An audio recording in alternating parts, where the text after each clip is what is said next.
แล้วเราไปสวรรค์เราไปน้ำพอย่าเราไปงานดองได้เฮ็ดจังได๋ลำบากแล้วเราไปใส่งานดองกับผู้ชายหลายและน้องงานดองโดยผู้ชายหลายแล้วฮู้ว่าลำหลานพ่อย่าเว้าเรื่องเพิ่นน่ะเข้าใจผิดว่าผู้บ่าวอ๋อในรูปที่ว่าเจ้าอันนั้นได้ซะที่ว่าส่งไปให้ทางอันน่ะพี่อ้ายน่ะแม่นผู้นี้แม่นน้องตุ๊กนะว่าคุณละว่านี่น้องตุ๊กหรือว่าน้องติ๊กน้องติ๊กบ่นี่เจ้าชื่อน้องติ๊กบ่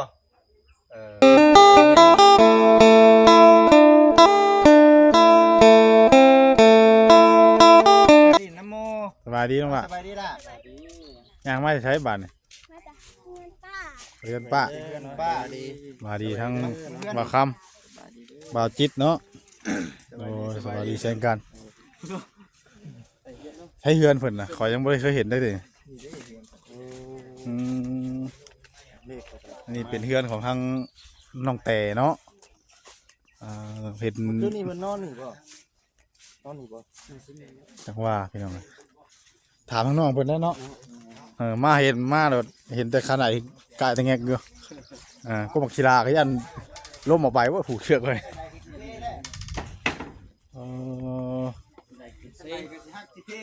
เคยเห็นแต่ญี่ปุ่นพี่น้องเนาะมานี่มาเฮือนเพิ่นนี่เนาะนอนพี่บ่เมื่อคืนถามน้องเพิ่นแล้ว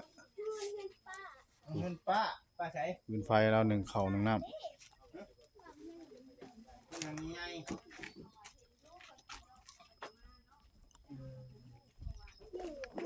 โอ้ขันไหลเขาจะฮักแค่นี่เอาเนี่ยกว่าเด้อจุ๊บปลาชนิดตัวใหญ่ใช่ไหมเจ้าฮักบ่โอ้มีที่พ่อกับแม่บ่นอนนี่เฮ้ยอ๋อฮักบ่เมื่อคืนนี้บ่ได้นอนพี่เนาะบ่จื้อบ่บ้านนี่บ่จื้อเด้อบ่จื้อเลยเนาะนั่นแหละพี่น้องให้น้องแต่ได้ไปเจนูไปกับไผคนเดียวตอนแรงเรามาฮู้อยู่แล้วว่าเรื่องราวปัจจุบันนี่เป็นจังไดพี่อ้ายกับเอื้อยเป็นจังไดน้องล่ะเว้าสู่ทางบ่าวฟังดูเพิ่นสิปะกันเป็นยังคือปะเจ้าเว้าผิดกันก็บ่ฮู้แต่แม่นความจริงบ่ทางเอื้อย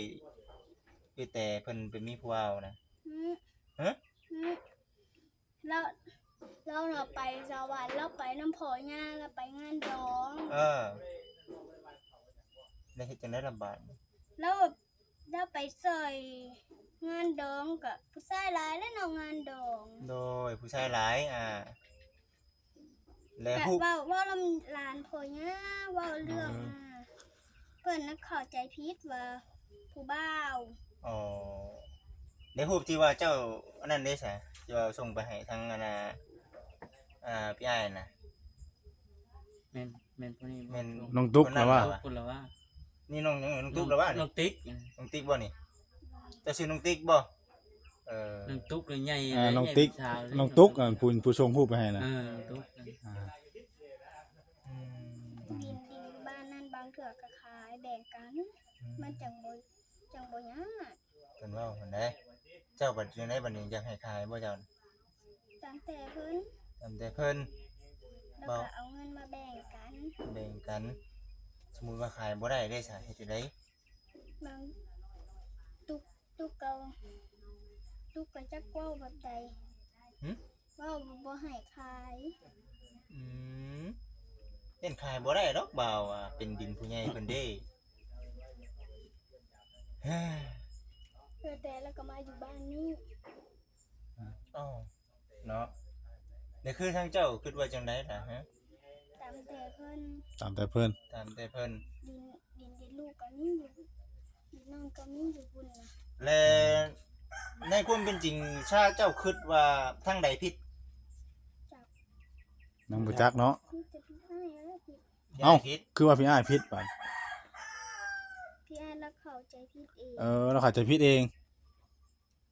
น้องแต่เพิ่นนี่ประมาณจัก มุ่งเพิ่นสิมา จ้าเกิด อื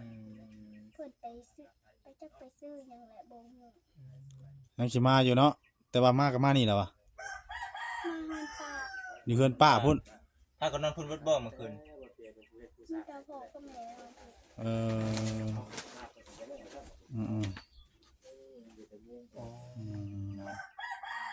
ว่าคือในเรื่องน้องติ๊กบัดเขาข้างทางเอื้อยเนาะ ทำเรื่อย โดย แต่ผู้ทางน้องตุ๊กเพิ่นว่า เอาทางหยา อืม แบบนี้มัน เขาต้องมีแต่ฟังน้องแต่แหละ เจ้าฝากเจ้าลุง เก่าแล้ว ติ๊ก อ่า เขา นี่ เลี้ยง ตุ๊ ตุ๊ ก ก บ่นี่ติ๊ก ติ๊ก ลุงติ๊ก ได้สบายดี สบายดีล่ะตัวสมัยบ้านนี่ว่าจะใช้กี่นี่ มาแปะงานป้า มันจะเชิญป้า ป้า คนอยู่กับไผนี่น้องตุ๊กนี่คนอยู่กับเพื่อนกับไผ อยู่น้ำมิก ให้มิกเด้อ น้องตุ๊ก อยู่บุ น้องตุ๊กนั่น งา มัน น อยู่ ป้า นี่ก็สองคนจะไปใช้ ไปเจนู ไปเซนูอ๋อยังสิมาอยู่บ่ มา มาช่วงตอนใด เปิดบ่ได้บอก ไม่บอก เพิ่นไปวันนี้ชั่วโมงบ่ หาไปมื้อนี้ ไปมื้อนี้ กำลังไปมื้อนี้ เพิ่นน่ะ ไปกับ ใส่ ไผ ดอกแขว เดี๋ยวไปใส่ดอกแค้วไปเสริมสวย อ๋อไปรัดเขียวใช่ดอกเขียวบ่ แม่ เจ้าเขียว อ่าไปดัดฟันเนาะแต่งใส่ ขูดหินปูน ดูดเล็กใส่หยังกันเลย ใส่หัว ใส่หัว แถว ตะนาง เป็นในเรื่องราวเอ้ยเจ้าพอว่าสู่ฟังได้บ่อีหล่ะ ถ้าคนว่าแบบใดแหละมันคือกะโทรมา เมื่อคืน ไผ นี้ โทรมาน่ะ ให้ไปเว้า อ๋อทางบ่ไล่เห็นบ่ หน้า ย่า ให้ไปเว้าให้ไปคุยกันบ่ จะให้น้องเต๋เพิ่นว่า ให้ เนี่ย ให้ไปสีไปแบบเอ้ยแต่เลยว่าเจ้ามาขอข่อยบ่อ่ะ อืม เอานี่ เพิ่ เรา น บ่ ก็ว่าง เฮ้อเนาะกันบ่ในนี่ก็จักสิว่าในใดได้ซะเนาะ เออ เพราะว่าคือทางพุ่นเพิ่นก็บ่ได้มาขอบ่ฮะ บอกว่าไปมาขอ แสดงว่าเพิ่นอยู่ร่วมกันบ่ได้ บ่ได้ไหวบ่ได้ขอ กันบ่ อยู่ร่วมกันชื่อนี่ นี่เอา เออ วันนี้ผู้นี้อยากไปแล้วก็ได้ไปเลยบ่สิบ่เออ มันมาเว้ากันแล้ว เอ้ยเจ้ามีผู้ว่าใหม่บ่หรือว่าใด บ่ ๆบ่ได้มีบ่ เราไปซอยงานดอกแล้วก็เว้าน้ำร้านพ่อย่า นั่งเว้านั่งลิ้นกันเนาะ โอ้ ซอยงาน ซอยงานก็เว้าทางดินน้ำกันตุ๊กกับไป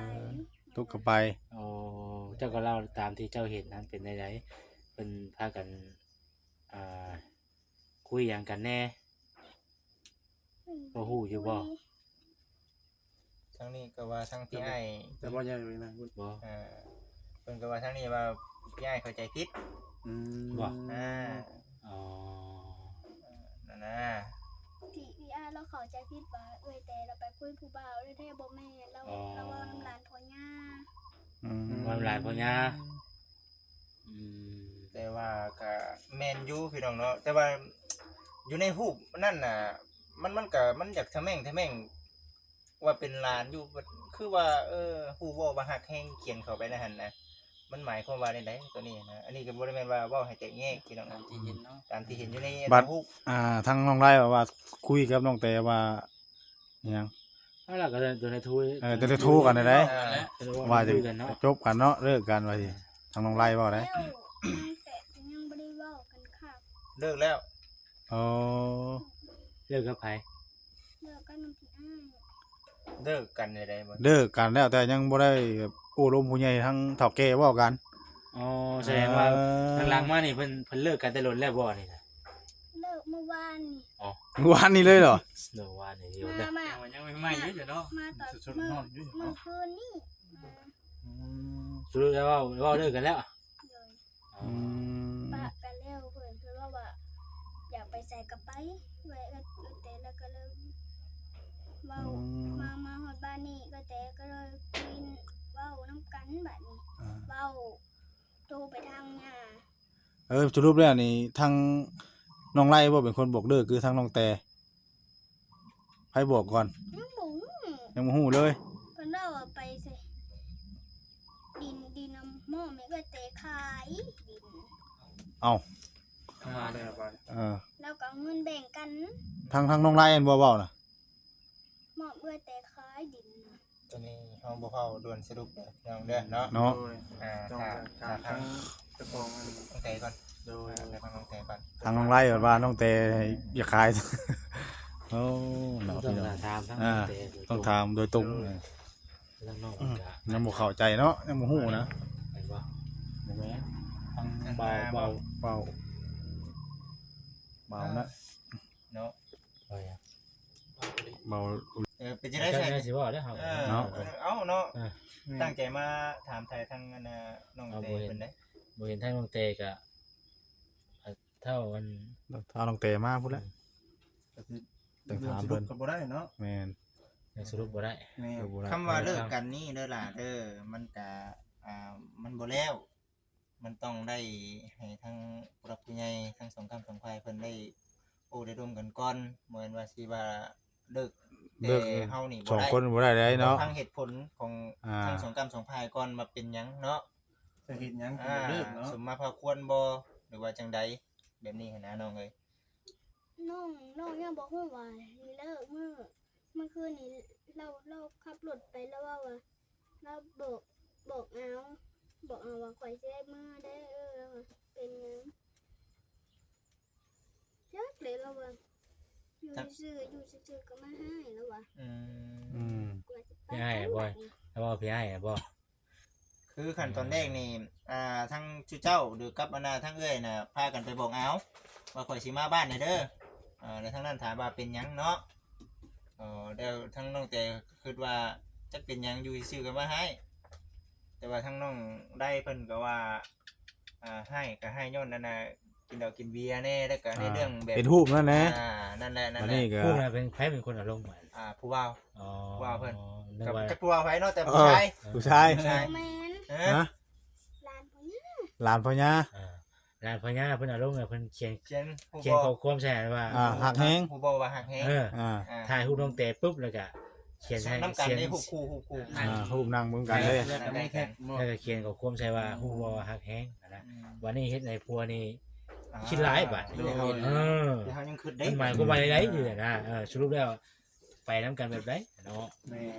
ไปสวรรค์ไปน้ำตุ๊ก เพิ่นพาไปใช้นั่นอีกอ่ะ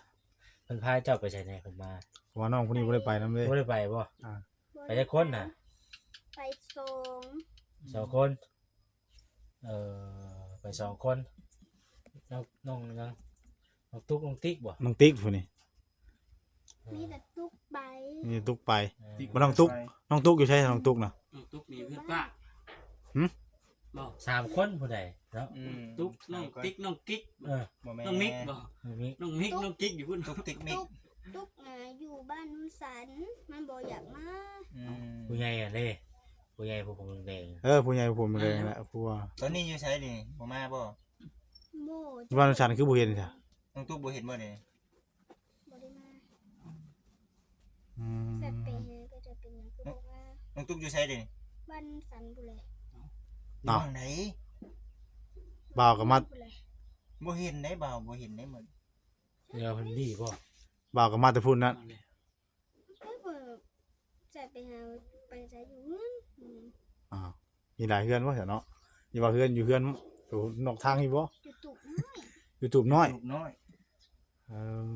อ เพราะว่ามาแต่พุ่น คำนอนนั่นบ่ เพราะว่ามาแต่พุ่นได้ล่ะ บ่าวมาแต่พุ่นไหน ต๊อกมันนั่นมันติ๊กติ๊กบอก ดีในจักบ่ เขามานี่ทางกันมาแล้วสิบ่ฮู้ว่าซะ เนาะ ทางมันเบาบ่ไรสิบ่ฮู้ว่าไหวน้องสาวอยู่น้ำหัด เออ อยู่หัด มันก็อยู่เด้อ วันนี้น่ะคือว่ามาเอาน้องเมื่อเบิดแล้วนะ อีตุ้มบ่อยากมาบ่บอกเลยบ่ได้มือเลย นั่นน่ะบาทนี้ก็ได้มันสิอย่างนำตัวนี้แหละเนาะ จักสิเสียทำผู้ใดบัดเนาะ ตัวนี้ต้อง บ่ได้มาบ่ก็ยาบ่ก็มาก็บอกไปแบบมีทางหลังตู้เด้ออืม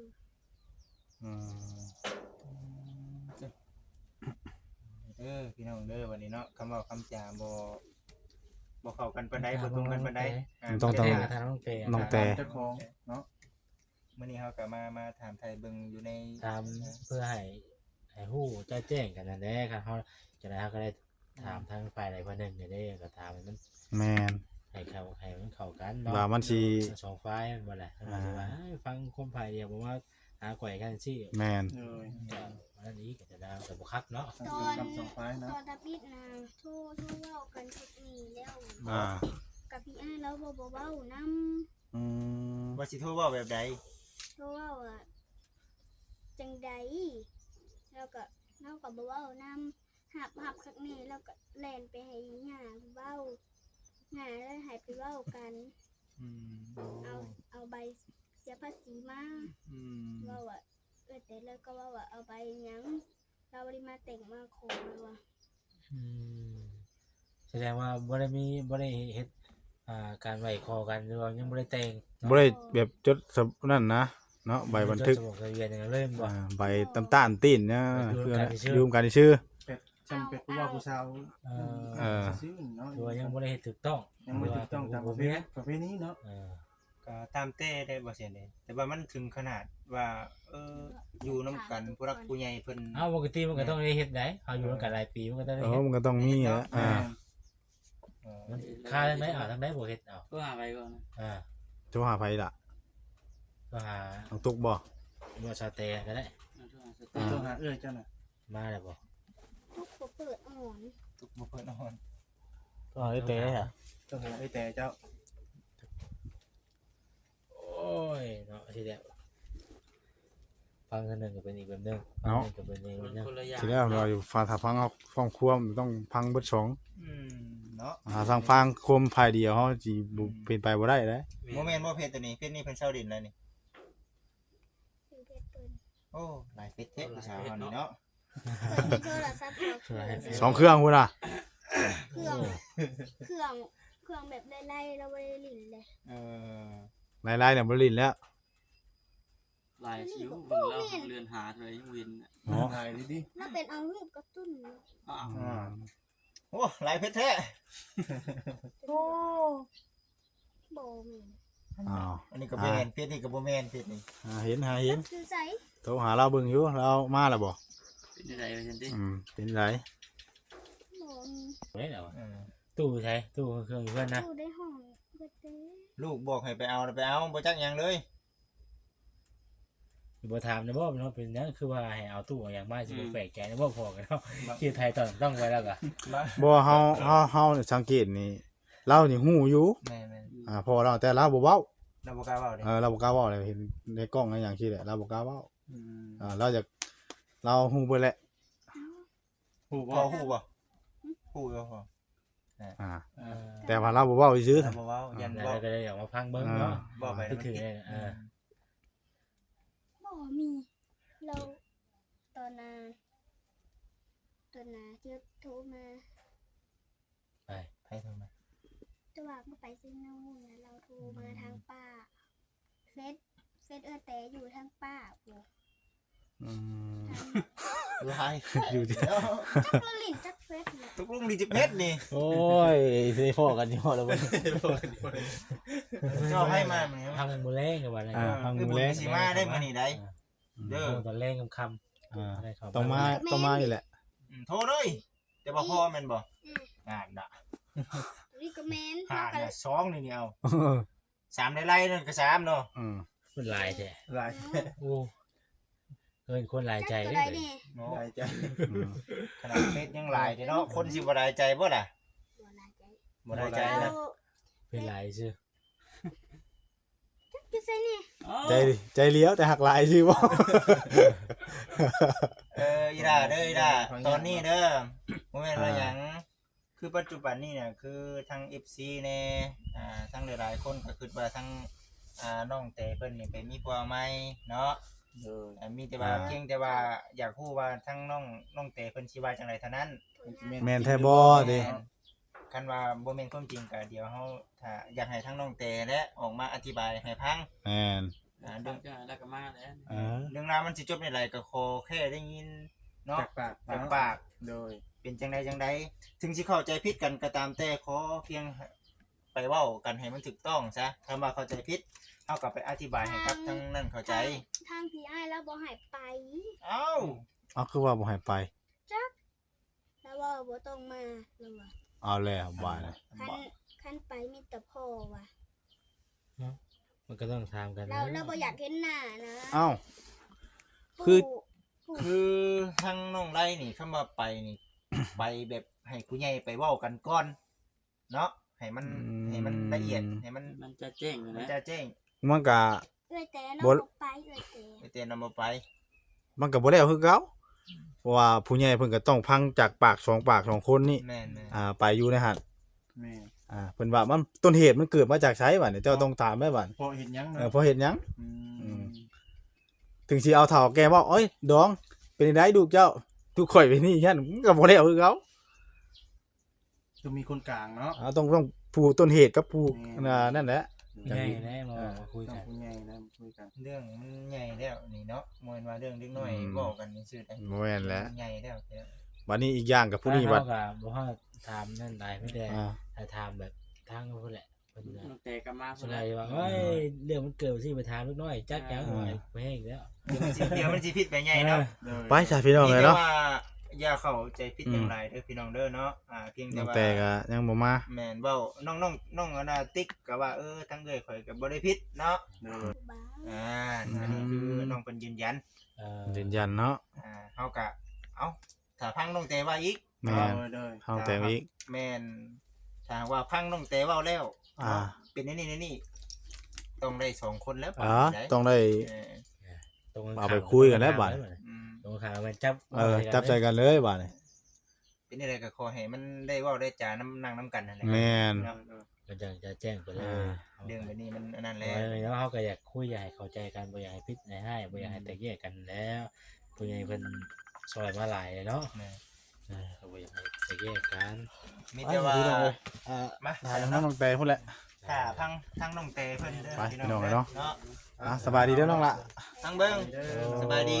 เดี๋ยวสิเข้ามาถามไทยใหม่เด้อ ไปจ้ะพี่น้องเลยเนาะถามมึงน้องแต่รอบแดงๆพุ่นแหละเพิ่นยังบ่มาหมองเนาะเรื่องนี้ก็ยังบ่จบง่ายๆพี่น้องเอ้ยจักสิพังทางใดบางทางนึงบัดเว้าไปนั่นนึงพังทางนี่บัดว่าทางน้องแต่บัดว่าบ่มีผู้บ่าวเนาะไปช่วยงานซื่อๆบัดเนาะหมู่เพื่อนมานั่งอมลิ้นกันซื่อเอาจังใดก็รอติดตามรับชมเบิ่งนำกันเด้อพี่น้องเด้อฝากกดไลค์กดแชร์กดติดตามเป็นกำลังใจทั้งเบาบุญเพยนี่เด้อเนาะเอาสำหรับคลิปนี้ก็ลำลาพ่อแม่พี่น้องไปซะก่อนแล้วพี่น้องเนาะกล่าวคำว่าสบายดีเด้อพี่น้องเด้อสบายดี